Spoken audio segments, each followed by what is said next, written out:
আরে গাছে চিনলো মাছে চিনলো চিনলো বনের হরিণে, আমরা নবীর উম্মত হইয়া নবী জানরে চিনলাম না। সবাই মারহাবা বলবে, রাইট? আচ্ছা, আরে বলবে ভাই, আপনারা বলিয়েন না, আর এইভাবেই তো হয় মাহফিল। তো আলোচনার বিষয় কি হবে এটা অত্যন্ত জটিল নির্ধারণ করা, যেখানে সামনে শ্রোতাদের মধ্যে কারো আল্লাহ আরশের উপরে আর কারো আল্লাহ সব জায়গায় বিরাজমান। আল্লাহ দুই রকম এই দেশে, যেখানে কারো নবী নূরের তৈরি আর কারো নবী মাটির তৈরি। এমন পরিস্থিতিতে বক্তব্য কোন সাবজেক্টে হবে এটা নির্ধারণ করা কঠিন, যেখানে শ্রোতাদের নবী কারো মাটির কারো নূরের, এবং দুইজনের নামই মুহাম্মদ সাল্লাল্লাহু আলাইহি সাল্লাম।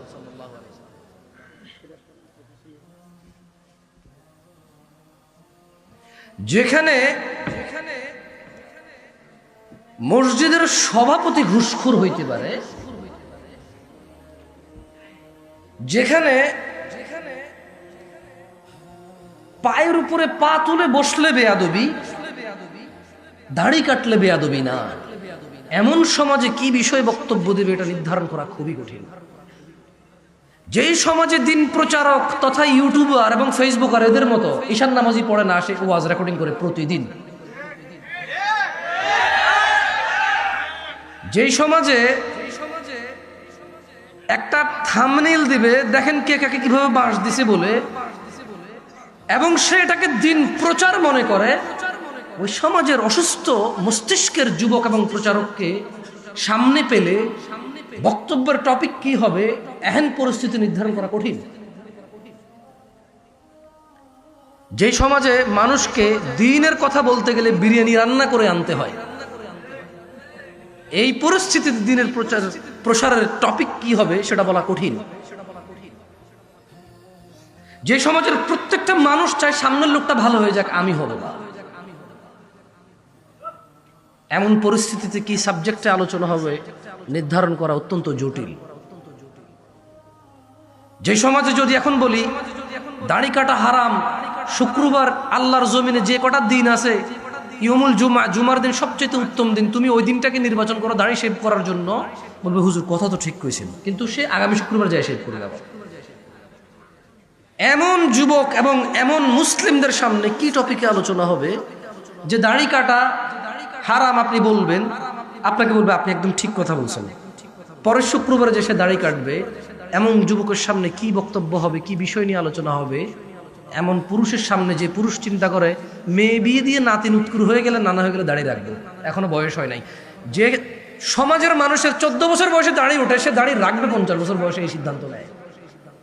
এমন মানুষের সামনে কি বিষয়ে আলোচনা করা হবে সিদ্ধান্ত নেওয়া কঠিন। যে সমাজে প্রত্যেকটা বাপ চায় তার ছেলে হুজুর হয়ে যাক, সে নিজে হুজুর হয়ে যেতে চায় না। রিক্সা চালায়, এক ওয়াক্ত নামাজ পড়ে না, ছেলেকে মাদ্রাসায় দিছে কেন? একটু দিন ধর্ম শিখবে, বাট সে নামাজও পড়ে না। যেই সমাজের বাপেরা মনে করে তার ছেলে আলেম হওয়া উচিত, বাট তার না, তার হওয়ার দরকার নাই, এমন বিকৃত মস্তিষ্কের মানুষের সামনে সিদ্ধান্ত, বাজে সিদ্ধান্ত নেওয়া মানুষগুলোর সামনে বক্তব্যের আলোচনা কি হবে বলা মুশকিল, অবশ্যই বলা মুশকিল। যেখানে 50,000 টাকা দিয়ে বক্তা আসবে, অন্য বক্তা কি ভুল বক্তব্য দিয়ে গেছে সেটা প্রচার করবে, অথচ এই মানুষগুলোকে একটা সুন্নত শিক্ষা দিয়ে যাবে না, শ্রোতারা এতে অভ্যস্ত হয়ে যাবে এবং ওইটাকেই দিন প্রচার মনে করবে। এই ধরনের শ্রোতার সামনে বক্তব্যের সাবজেক্ট কি, সিদ্ধান্ত খুবই কঠিন সিদ্ধান্ত নেওয়া। যে সমাজে লেকচাররা আসবে আমল শিখাবে, এটা না করে লেকচাররা আমল করায়। আমি আপনাকে বলবো সুবহানাল্লাহ বললে আসমান আর জমিনের মধ্যবর্তী খালি জায়গা পরিপূর্ণ হয়ে যায় নেকিতে। আপনি সুবহানাল্লাহ পড়িয়েন, আমি এটা না করে আপনাকে আমি পড়াচ্ছি এখানে, অথচ আমার উচিত আপনাকে এটা শিখিয়ে দেওয়া এবং আপনি যখন তখন পড়বেন এটা। যেখানে আমি আপনাদেরকে বলবো যে লা ইলাহা ইল্লাল্লাহ সর্বোত্তম জিকির। সর্বোত্তম কি জিকির? সেখানে আমি আপনাদেরকে জিকিরটা না শিখি, আপনাদেরকে জিকির পড়াই। সবাই বলেন লা ইলাহা। জিকির করাইছি, শিখাই নাই। এখান থেকে বের হওয়ার পর আর কেউ জিকির করে না। মনে করে হয়ে গেছে, আগামী বছর ওয়াজে আবার একবার করে নেব। জিকির হয়ে গেছে হজের মতো, বছরে একবার আসে ওয়াজ মাহফিলে। এমন পরিস্থিতিতে মানুষের সামনে বক্তব্য দিয়ে মানুষকে সন্তুষ্ট করা, মানুষের পছন্দের বিষয়ে কথা বলা খুবই কঠিন, খুবই খুবই কঠিন।